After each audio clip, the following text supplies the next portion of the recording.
Sometimes you have to address things that you did wrong. I mean, I did wrong in the field of ufology and disclosure and the secret space programs.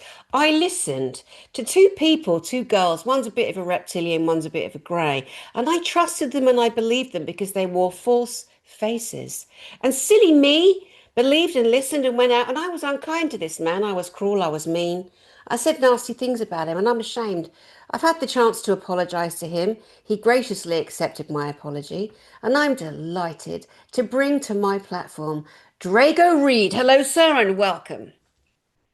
Pleasure to be on your show, Danny. It's been a long time coming, and just like what you said, I really thank you for even mentioning this and like calling the self out and realizing that sometimes we're misled by people that want to use us and abuse us, and sometimes we realize we shouldn't listen to what people say because we you have to get to a point where you realize we hear a lot of bad stuff about a lot of people, and it gets to a point where you have to get to know that person to decipher what's true and what's not true. Because if you hear from a lot of close people that's close to you that this person is not like that in real life, you have to kind of get to the point where you realize, was I lied to, manipulated? And it got to the point for the longest time, I fell for that.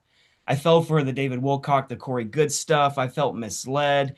It got to the point where we had to put on our psychic hat so we can decipher for ourselves for the first time because we were relying on everyone else to kind of program us into what the secret space program is, what the fabric of reality is, and that's how we gave up our sovereignty. We have to get to the point where we start choosing to listen to our inner light and our inner knowing, and that should be our guide.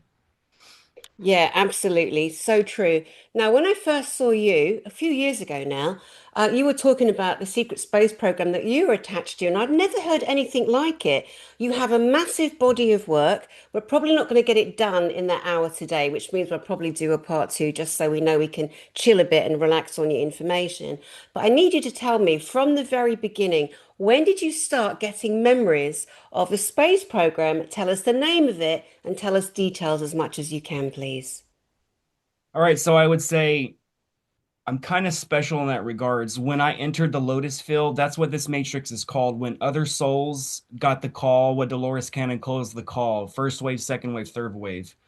When you enter the matrix field, the Lotus field, they scan your energy. They can determine what your past lives were, what your probabilities are, what ranks you held, what sigils, energetic badges you carry in your light body.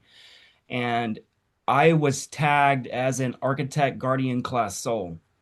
And when I entered here, the Draconians had picked up that I had infiltrated the Draconians with what they had done to Lyra because I was on Lyra when they invaded. I had done a hypnosis session on Yemi Genet of the Farsight Institute here in my house. I do a lot of speakers here. I like to bring them to my house to have that kind of private kind of interaction and let's go through this journey together. If you were in the secret space program, let's do a deep dive. Let's see what the possibilities are. So with her session, we find out that it's crazy. Yimi was the queen of Lyra when the Draconians invaded. And this can be seen through remote viewing. No matter who sees this can remote view this. I was on the royal court when the Draconians invaded. I was basically the hand of the king and the queen. And my main job responsibility was to control the grid. And one way I would do that was through the Vatarnet crystal array. The crystal array that we used was used on also Maldek. So they weaponized that crystal array to explode Maldek. The same thing happened when Andromeda split the same type of crystal array. So when the Draconians came, I had to give up my life and destroy the crystal array. And I told Yimi on the way out so she could be safe and escape that I would infiltrate the Draconians my next coming in life. I would infiltrate to the very top. I would achieve the rank of at least an Alpha Draconian general. And I would learn their ways. I would learn how they use combat, how they dominate, what their outposts are, how they do everything. And I would bring that back to the Lyrans. So in the end, I basically got caught. And the Draconians have kept me in this loop for about the last 20,000 Earth years on Earth. And this can be seen in remote viewing. So the secret space program to me is not, this is not the first time I've been in the SSP. This is the only time it's really been talked about publicly, but I've been in the SSP concurrently for numerous lives over and over. So as a child, with this architect guardian class soul rating, that means I've already went through all the dimensions. I went through school first, second, third dimension. I went back to the top. And who I am in the non-physical is what you consider a dragon. And I made an agreement to come down into the third to basically uncover this. I made it a direct agreement to be in the most torturous, most mind-breaking programs that ever existed on Earth, so I can bring this information back to the Central Sun government because that's originally from where I'm from. A lot of people took this call, a lot of people came here, and a lot of people got lost in the death trap. So we're getting continuously recycled and recycled. So going back to my childhood, I've had a lot of these memories since I was a child. Um, I remember when I was abducted by the Air Force at age 5. I remember the torture. I remember the constant rape. I remember the constant mind fracturing. I remember the constant abuse. I remember being an experiment. And what happened was they realized when I came into the Lotus field, they classified me as an Omega variant. What an Omega variant is kind of like that person that exists outside the dimensional architecture of the dimensions. Remember, I said the first through 12th, and you exist outside of it. So that's what an Omega variant is. That's who someone like Yeshua would be, someone who exists outside of time and space, and they can project themselves down. So growing up, I always had these memories, and the side effect to having these memories is I've been sexual since I was 5 years old. So imagine that, being a child and you knowing what sex is. And it got to the point where my my my cover life as Drago Reid, because anyone in the SSP, any public personality we have is a cover life. And that personality had to hide all most of this my entire life. And I tried talking about it throughout my life, but the side effect to that is most people just don't believe you. Yeah. And there's no backstory to the SSP pre early 2000s, because only in the early 2000s was it really talked about by a handful of people like William Cooper. And it wasn't really till Corey Goode and David Wilcock really brought it out mainstream in like 2016, where everyone started really talking about it. I actually do know people who brought it out before, but like in the arenas that you and I play in, and a lot of the people that we know between us, they kind of pin it on them. But actually, Jean-Charles Moyen has proof that in the early 90s, he was on a French radio show and he was talking about his experiences then because he was being, hunted by men in black, and his mum and dad witnessed this. There's a lot to his story too. I will say that, of course, there are people that might come across this broadcast, be this far in, and think you're a complete wackadoodle. I mean, you must be so used to that. So let's address that, because when we address these things, when we face them full frontal, they disintegrate. Because it doesn't matter what people think. You have a testimony that you truly, truly believe. You've done so much work on yourself to the point you're actually not a clinical hypnotherapist, a quantum. Well, you can say, I always get that wrong. What is that title? I don't know why my brain won't We like to put it call us together. practitioners, quantum healing hypnosis technique practitioners. Not being a hypnotherapist gets me out of the realm of having to classify people as crazy alters or multiple personality disorders. So if I was a hypnotherapist, you're getting into realms that's monitored by the state. So they can tell you what you can and can't do. And if they don't like what you're doing, they can simply remove your license. So what hypnosis is, you're just in a realm of practictioning. You're just a practitioner. I'm just a hypnotist.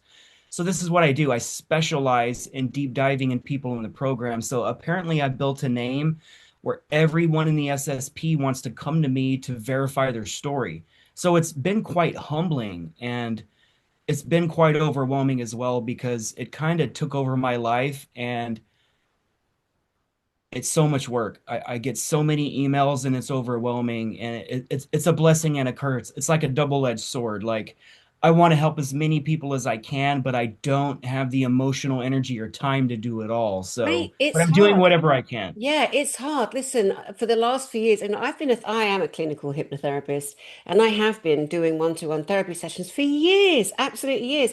And it gets to a point where energetically you don't have the bandwidth. It's exhausting. You do the Yes. tools, you do Emotional. spiritual hygiene. Yeah, it is very emotional. And I had to step back from doing one-to-one consultations, not because I don't want to, because it's it's too much heavy lifting running galactic spiritual informers, running my conferences, writing books, like doing all the broadcasts I do on YouTube every single week. It just became too much. And I know there were people out in the field that were like, oh my God, she's so arrogant, she's so full of herself, she's, oh, she's too special now. No, mate, I'm exhausted, from that level of my battery. So now I'm just doing what I can best now to use my energy to do what I hope is good service to humanity on and off planet. So I get it. And you've got to really take care of yourself. I just did a broadcast with Sasha Stone, and I said to him, mate, and I had a feeling he was tired. He's been doing so much. I'm like, mate, you okay? He goes, I'm actually really tired, Danny. And he goes, and he never says he is, and he admitted it to me. He killed me for saying it online. But I'm like, you got to take rest. You got to listen. It's exhausting. We're in a frigging war. We're all feeling it. All of us are feeling it. Now, if you are, I don't know if you are yet. You can tell me. It's still connected somehow to the energetics of the space program, but also the lifetime long lineage where you are put in some kind of bondage. That's exhausting as well. That's also potentially going on in the background. Remember our sweet friend, James Rink. He would say that all of his clones were also operating. That poor little man's, his body wore out and he's since passed, sadly.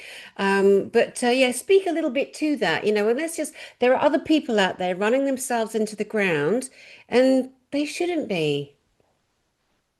I'm glad you brought that up because that's something that's not really talked about a lot. One thing I do talk about a lot is I have a traumatic brain injury and I have a completely eviscerated and broken body from being in the program, so I don't sleep more than 1 or 2 hours a day. This is a clinical diagnosis. Like literally 1 to 2 hours a day, it is torture. And all the remote viewing, all the hypnosis we've done on other clients, other SSP, including myself, we're seeing that they're taking me 7 days a week.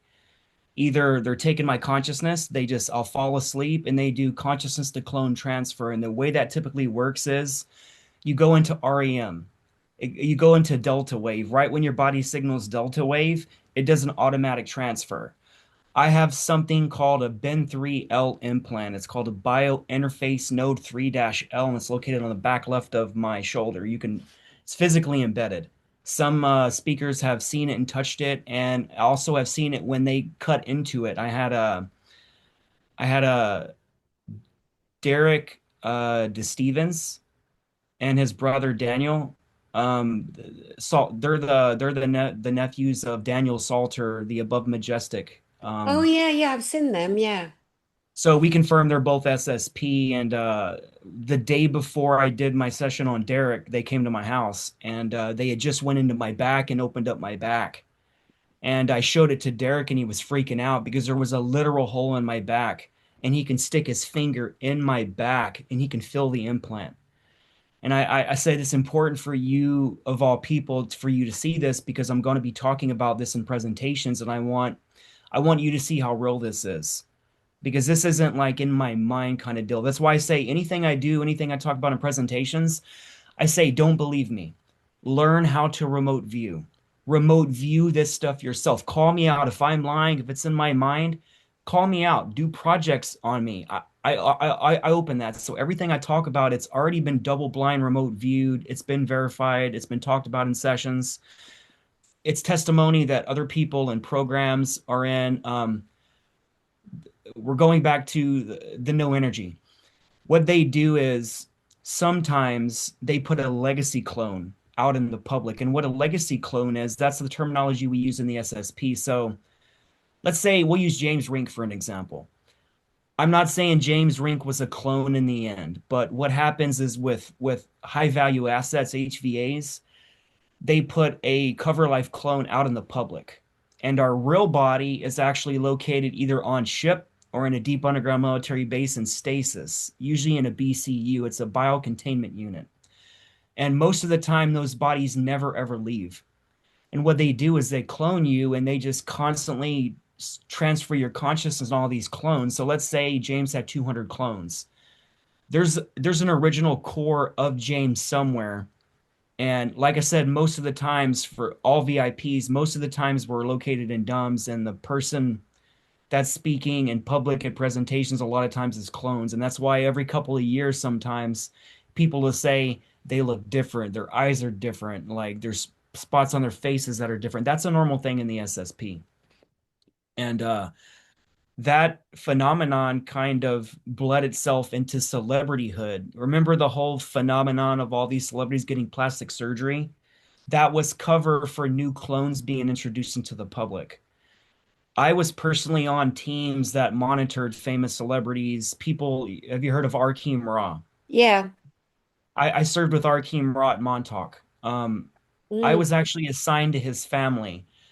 Arkeem Ra is part of a very special family. So Penny Bradley, the OG Penny Bradley, that's his mother in real life. In real life. In real life, that's his freaking mom. And Get lost. John Whitberg is Arkeem's nephew. Now, keep in mind, it gets very complicated. John Whitberg was my commander in Nachtwaffen and Kruger at Montauk, at Cap Hero.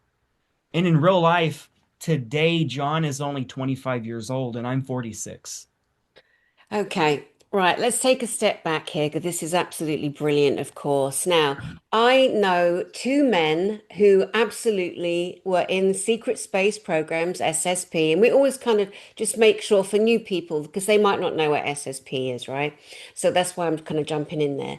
And you're doing great, by the way. And I'm really glad we're having this conversation because we're going to elements that don't often, as you said, get talked about. So, Tony Rodriguez has had more than one, or at least one, clone body from being taken off planet, being a terrible accident, and being given a cloned body, right? They just transfer consciousness back in, as you know. And it's not a wishy-washy thing, and it's not something anyone should sniff at. It's absolutely terrifying to know the level of technology that is out there, that we are technology, and we are used in so many unthinkable ways. The other person I know is Chris O'Connor, also clone body. Those two I trust and I believe very much. Now, let me think what else I was going to say to you about that.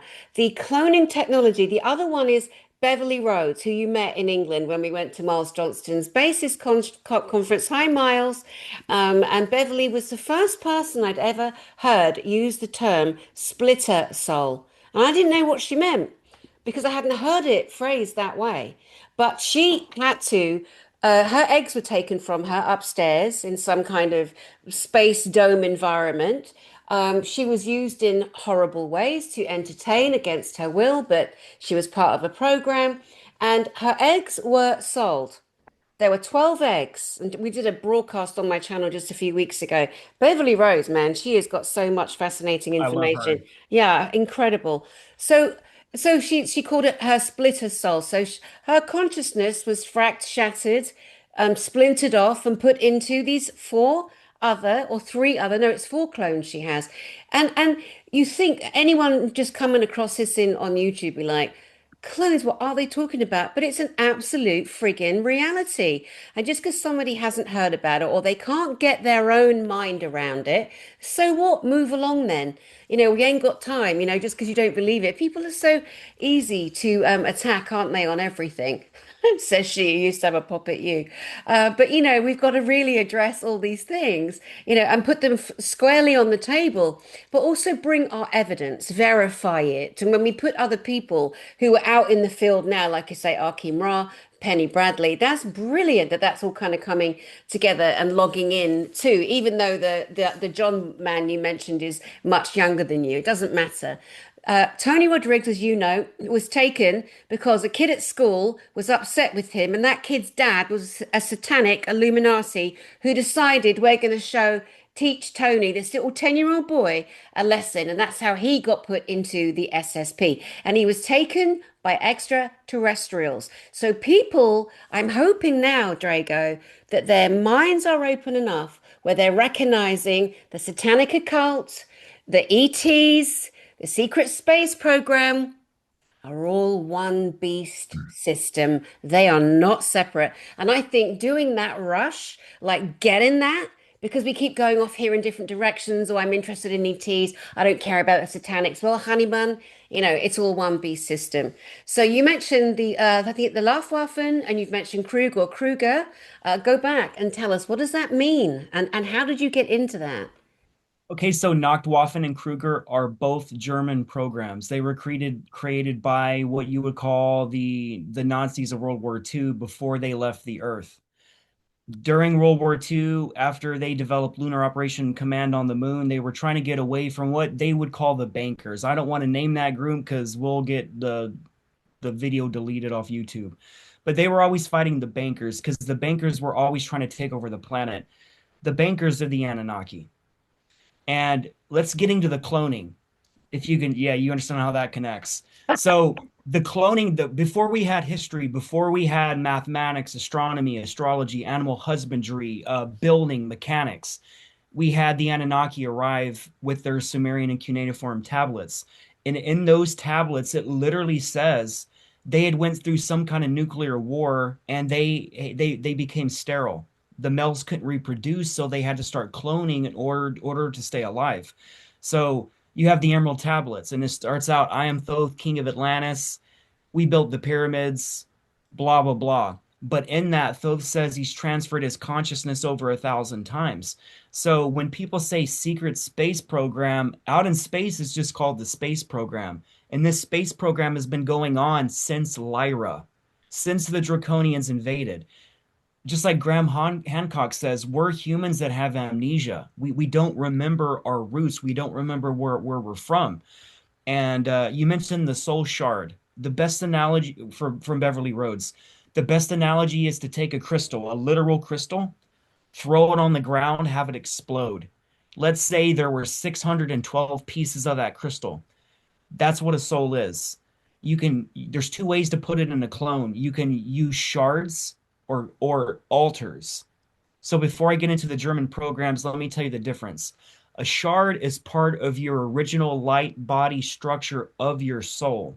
So if they break it, they can take a shard, put it in another body, and then use it in the program. Some of my shards were used in something called Operation Rockstar.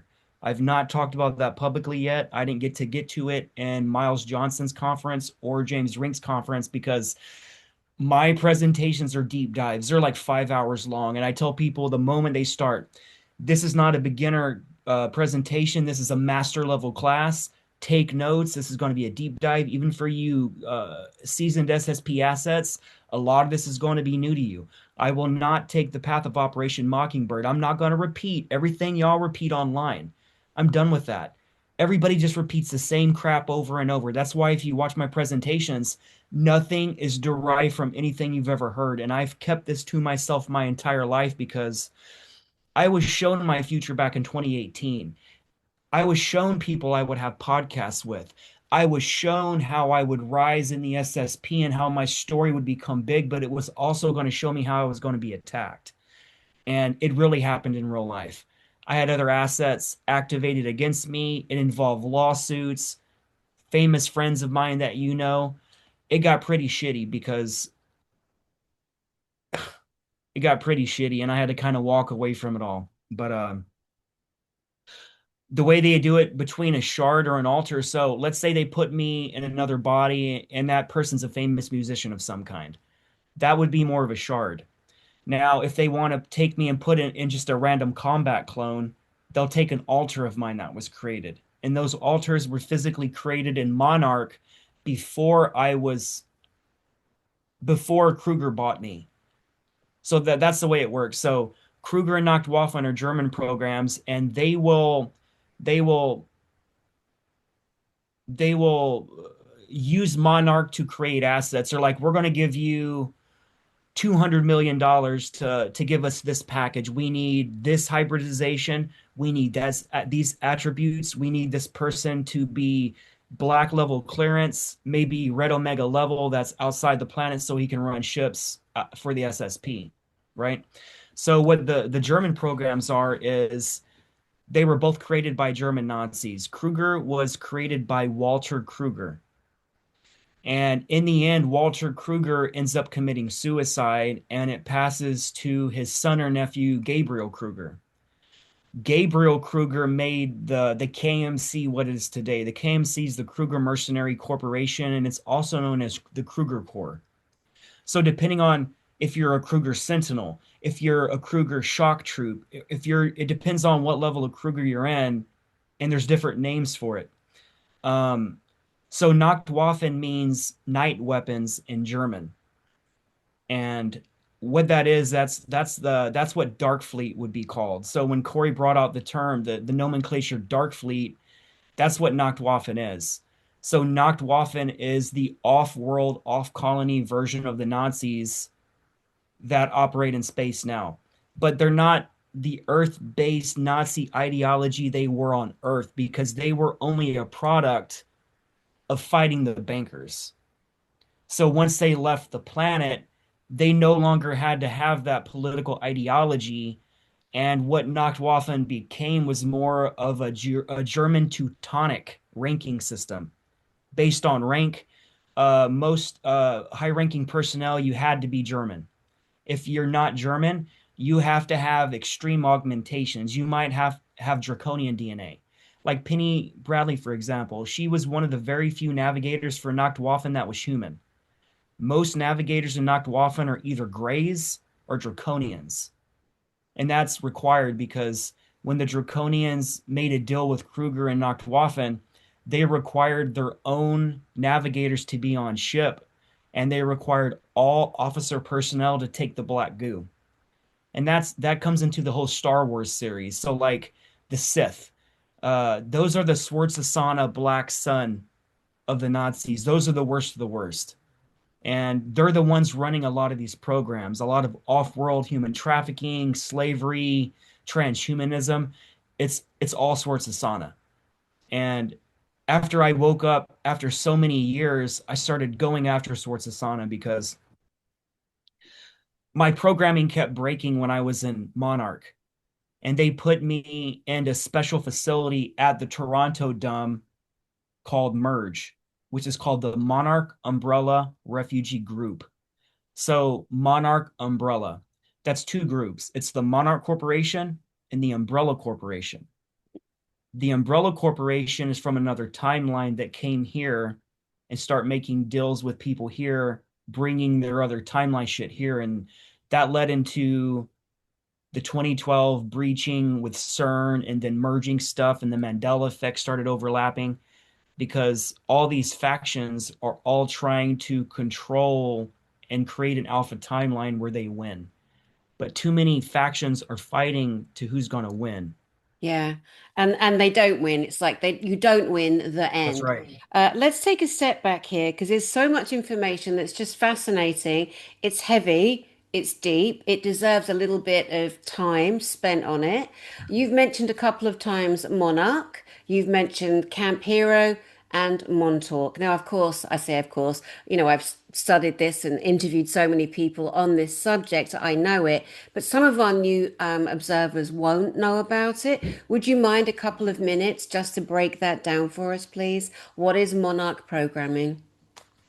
Okay, so what Monarch is, it was started by the Anunnaki. Monarch is minimum 6,000 years old, and it is an off-world corporation that was brought to the planet for mind control.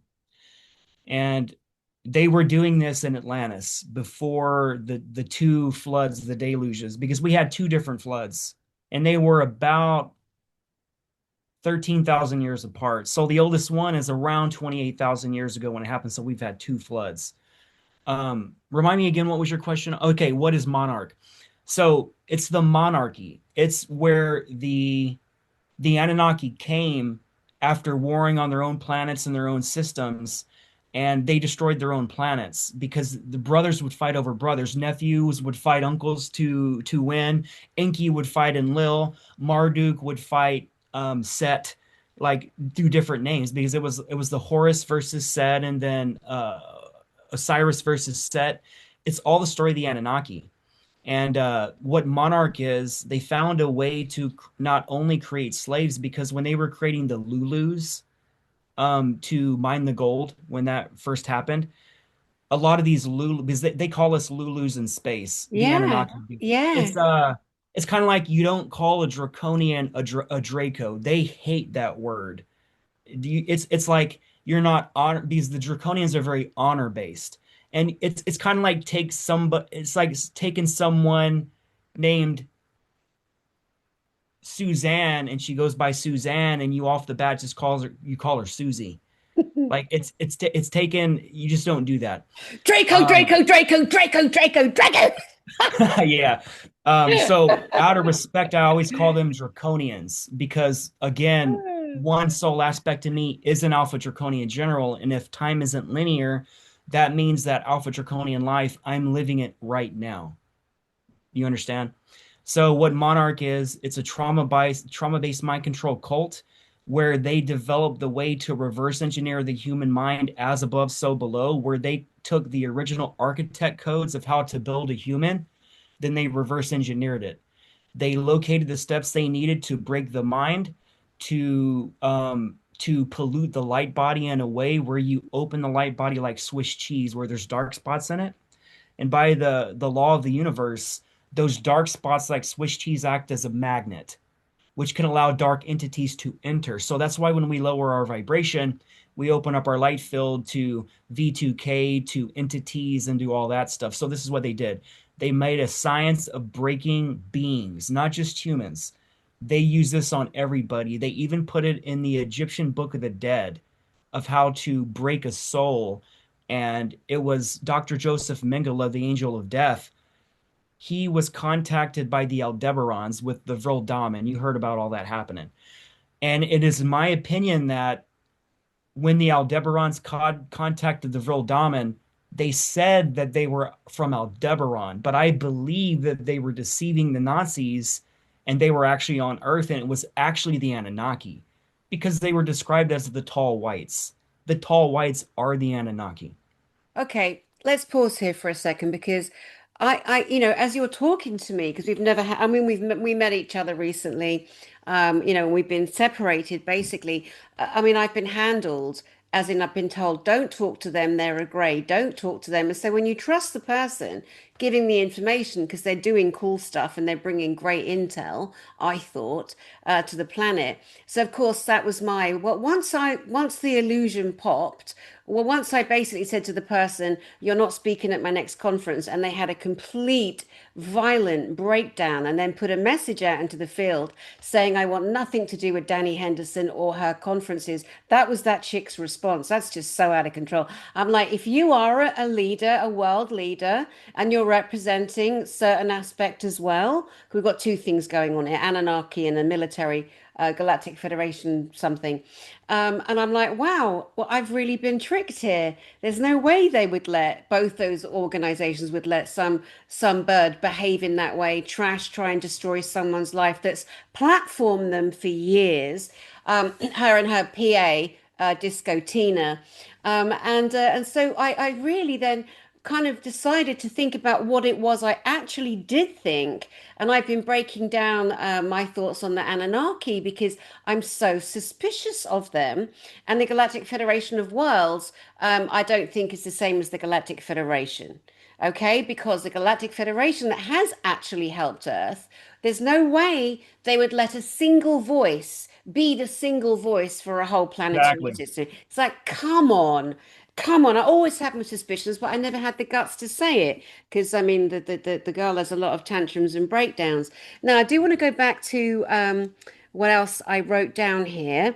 You mentioned, among many other things, Corey Good, who has been exposed as a fraud. Now, what I will tell you is this: I don't know what happened to that man, but he did go through something. He has gone through something. and you're a therapist, I'm a therapist, and it's just common sense. You look at someone with that traumatized signature frequency and that physical traumatized just obviousness. Were you homeless? Were you horribly abused? I mean, there's definitely something there. Someone said the blue avians don't exist. And of course, I believed them because I had no reason not to. Beverly Rhodes comes along, and Beverly Rhodes says, no, there are blue avians. They do exist. I believe Beverly Rhodes because she's brought so much information forward on different levels, the splitter souls, the splitter halves, the this, the that. You said that Anunnaki also created the Monarch programs, which have been going on for a long time. This is breaking down the soul and breaking of other beings. And the Anunnaki sound like really bad, bad people. Now, They're not I good. no, and I'd also, well, of course, they want our planet. They wanted us. We're the most beautifully engineered, perfect technology that does exist. Now, you also mentioned that the fights between the Anunnakis and the brothers, and again, there'll be people out there that watch this who are fans of the fan club that I ditched, who will be thinking that I'm only focusing on attacking. I'm not, because it's way more important. They're so unimportant. What we're talking about here matters for humanity, matters for on and off planet. It's not about stupid women fighting. We got to get past that, Or and there are other hurtful factions, as you know. There's just so much gossip and attack. I've always been a warrior. I've always been outspoken, as you know. And when I'm wrong, I'll admit it. I'll own it. It's been humiliating going through all of this for many different reasons, but you got to do it because if you're like, I'll speak for myself. I love humanity so much. I'm fighting for truth. I'm platforming people all the time because I want the world to know. Is in my little corner of the world, if I can put information out, I'm doing it. That's why I do my conferences. So this is way beyond scrapping and fighting. Now, I had David Icon the other day. When I read his new book, he talks about a figure called Yaldabaoth, Yaldabaoth or Yaldabaoth. And then I spoke to, oh God, what else was his name? I've got to go through my list. I've interviewed so many people lately. Oh, Alabar Jones. Alabar Jones is an off-world. He's taking out demonics off-world, which needs to happen. We're all focused here, and he's taken it to different levels. He's talking about Yaldabaoth. So I'm like, how is it in 2 weeks, two men have come to the same demon, which is so important? And then I heard that Enki fights with Yaldabaoth. Now, I don't know. I don't have a place I trust anymore to go and ask those questions. I don't trust them. I don't. The Anunnaki are not my gods. Enki is not my father. I am not his child, which is what somebody was suggesting. And balls to that. We don't need gods. We don't need the leaders off planet. It's our planet, right? Yeah, so you're hearing about the war between like Enki versus Yaldabaoth because Yaldabaoth is another name for Enlil. Okay, so you have heard it. Okay, Of and are course. you okay? All right, good. Okay, and someone else said that too, but this way, the more people we talk to, they can't just keep copying and parroting because that's very dangerous. That's got me in trouble, right? Because we're programmed to parrot and repeat stories. And like you said in your deep dive 5 hour presentations, you don't do that. You've obviously kept your intel clean and you lay it out that way, or you layer it out that way.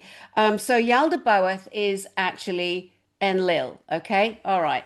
So let's take that a step further. Someone told us that Enlil was imprisoned on a prison planet and decommissioned. Is that true? I've never heard that. How can it be true if Yaldabaoth still enslaves this planet? That is my question to you. Exactly. So the Anunnaki never left. The Draconians never left. The Draconians have owned this planet before the Anunnaki even arrived here. They took over this planet when it was a moon for Maldek before it exploded. So Mars and Earth were moons of Maldek. And they weaponized a crystal array that I was talking about earlier that was used at Lyra called my crystal array was called the Va Tarnet crystal array. And they used the same one to blow it up. And that's why in the asteroid belt you have Ceres, where Tony Rodriguez has his entire story.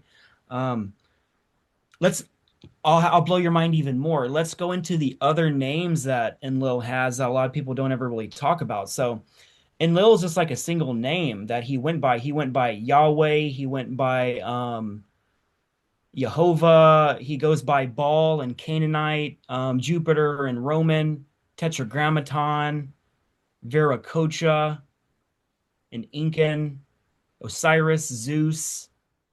They're all these ancient gods, like Enki. Enki is Oannes in Babylonian. He's all these other gods. So all of our religious books, most of them are about Anunnaki.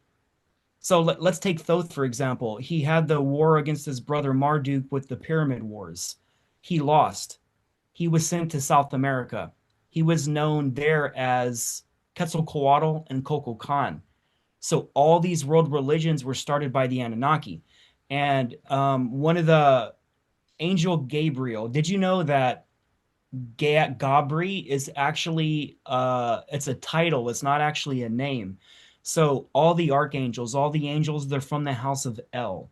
El is Elion, the highest god. That would be Anu at that time. He would be Elion. What was I just talking about? I just lost my train of thought.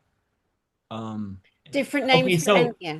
Gabriel was the propagandist. It was his job to disseminate world religions.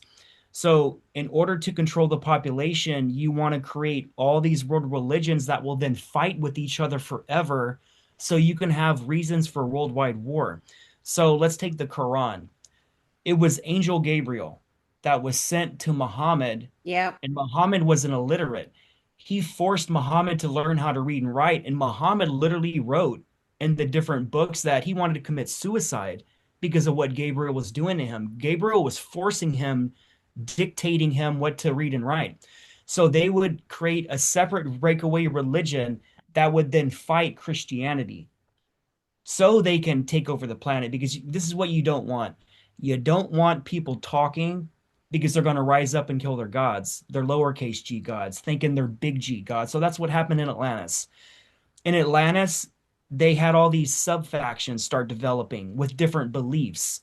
And that goes into what you would say Mesopotamia. You have the Enkites, the Enlolites, the Levites. You have all these breakaway groups with different laws. That's why the word Baal is used by Marduk. It's used by Enlil.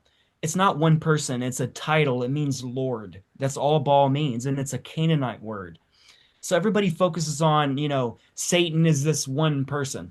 Satan isn't a name, it's a title. It means opponent, adversary, accuser in Hebrew. And Hebrew is one of the original ET root languages that was brought to this planet, just like Sanskrit. That is a 10,000-year-old dead language because they don't want it. They don't want people learning Sanskrit because those have the root key codes before we bastardized language. So we were using those languages. I was also, one of my past lives, I was at the Temple of Edfu or the Temple of Horus in Egypt. And I was an Anunnaki bloodborne priest, which means I had the codes in my body. And what I would do is, by that time, the Anunnaki, because of their patriarchal role and getting rid of all the goddesses, because that's what it was a war of dominance for the men. They got Hmm. rid of their women. They seen them as subservient. That's what the Quran was based. So they use that hierarchy and they put it in other religions. Indian religions, it does not matter. They put that hierarchy there because that's how it's always been. Um, sorry, I talk about so much stuff. I try to bridge so much stuff together that I lose my train of thought because of my TBI. It happens to me constantly. It's great. I love it. You're landing information here that a lot of people have never heard, and you're basically sewing lots of kind of legends and Mm. ideologies together. I love you mentioned Archangel Gabriel. A lot of people don't realize or ask the question, what on earth was the Prophet Muhammad doing using a Christian icon? Well, you just answered. And even in the Quran, Muhammad says Angel Gabriel came to him to teach him what the Quran would become. So that's where you got to be suspicious. You got to think, hold on, how could the all-powerful, allegedly good guy, because you got to realize the Bible is a story of the worst brother fighting the lesser evil brother. They're both evil brothers. They both did horrible, bad things. Enki is not a good person. What him and Thoth did in Atlantis was abhorrent. Hybridization. they would hybridize so many different beings that the Colosseum in Rome, that came from Atlantis. They had all these hybrids they created, and they would make all these innocent beings fight to death in the Colosseum. So let me ask you a question here because I raised this with somebody and who went absolutely crazy and insane and had a nervous breakdown for 17 weeks. Because I said, look, Atlantis, from the book I read in the 1990s, that opened me up. That just blew me open because it was like I would read and I'd be like, oh my God, it's like I'm feeling this, I'm seeing this. And it was the book called The Only Planet of Choice by Phyllis Schlemmer, who was a channel for a group called Tom. And it was absolutely bloody mind blowing. And they were saying the reason Atlantis went down was because of the abhorrent evil that was happening in the center. And again, there's a woman out there who postulates that it was pure and it was great. And no, mate, it wasn't. That's why things get taken down as well. It's against everything, universal law, humanity, beingness, love, everything that that we came to be. So I'm glad that you're talking about this. And you and I, we haven't wasted our time lying. I'm not a liar. I haven't sat with you and gone, oh, let's talk about this. No, we're just sharing. You're sharing, and I'm, hopping in here and there. So that's how it should be, unscripted, straight from the heart, straight from the soul. Where did you get your information on Atlantis? Past life regression, direct memories of doing those deep dives, doing specific protocols to face trauma to open that Pandora's box.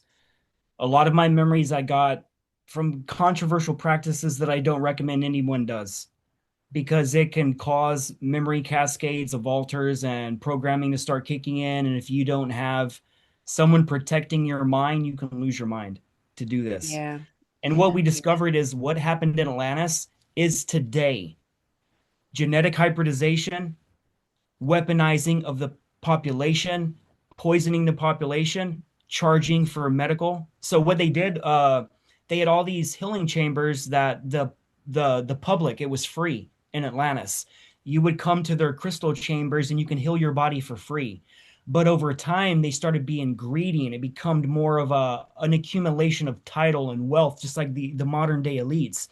You'll see that most of the elites on this planet, they're all direct descendants of the Anunnaki. Just like a yeah, little girl named Brijanne de Seven Young found out, she's a little 13-year-old girl, she found out that all presidents but one are all connected to King John Lackland Planchette of England. King John is a direct descendant of the pharaohs of Egypt. The Rockefeller bloodline, they're the direct descendants of the Orsini family. So the Rockefellers is the maternal line, the Rockefellers is the paternal line. The Orsini is one of the original 13 families of Noah. Noah is the direct descendant of the Anunnaki. And this is where you get these bloodlines. Noah had, what, three or four sons?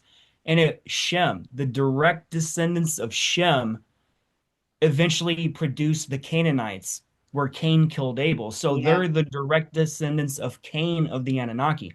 Now, keep in mind, not all Anunnaki look the same. Because, like Enki, for example, his mother was draconian. That's why they say one of them's reptilian.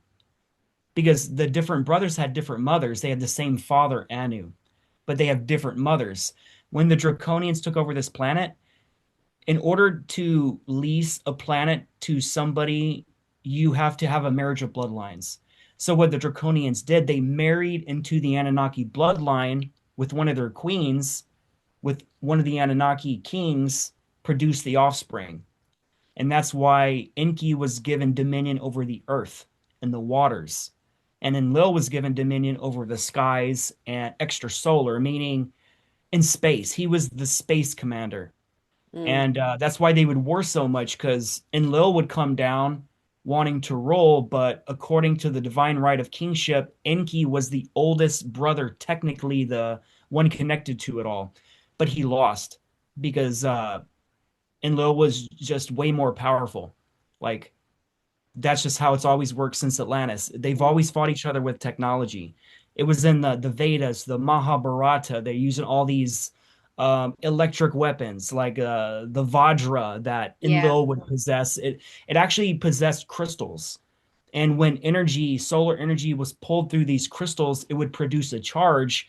and it could liquefy anything. It can vitrify stone. It can cut through anything, man. Like the technology with the walls of Jericho, how they were vitrified. You have the nuclear explosion in 2024 BC at the Sinai Peninsula where Sodom and Gomorrah would have happened. Okay, listen to It me. gets so deep, man. Like it's so deep. I know, it's so great as well. It's exciting to to platform you, number one, thank you, and to Thank bring your you. information and kind of just dissect and take apart, because it's so massively important that we have another look, another perspective on these huge stories and legends and people's experiences that they profess to be true. And we need, because this is our time for humanity. We didn't even get to go over Montauk and that kind of. So I think you're just going to have to come back if you wouldn't mind, and soon. And Yeah. I would like to invite the audience. If you put in the comment section, guys, not the live section, put in the comment section, ask direct questions to Draco. And then next time he comes back, sorry, I called you Draco, Drago. Everybody Rude, does. rude. We'll break it down and we'll go through it, but we've still got so much more to talk about. So let me just leave it to you in this moment. Tell people how they can get hold of you and what else you'd like to share with them. Kind of last thoughts of the day.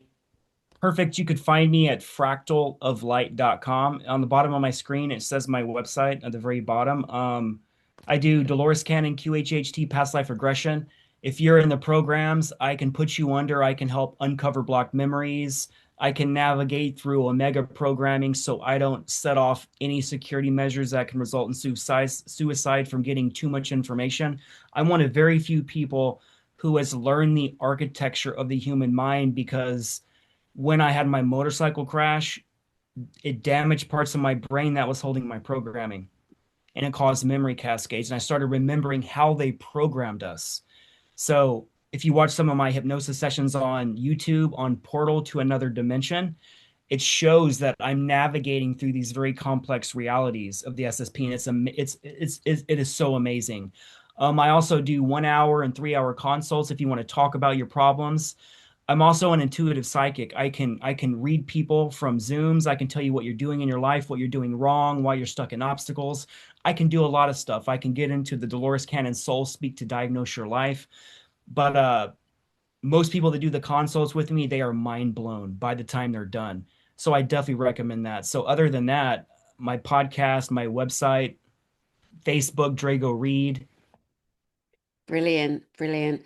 Well, thank you again, Drago. It was really great to bring you here and sit and chat and dig more into you. And I can't wait already for our next broadcast. So thank you, mate. Always a pleasure, Danny. And to you guys out there, Drago Reid is on my channel and he has so much more to share.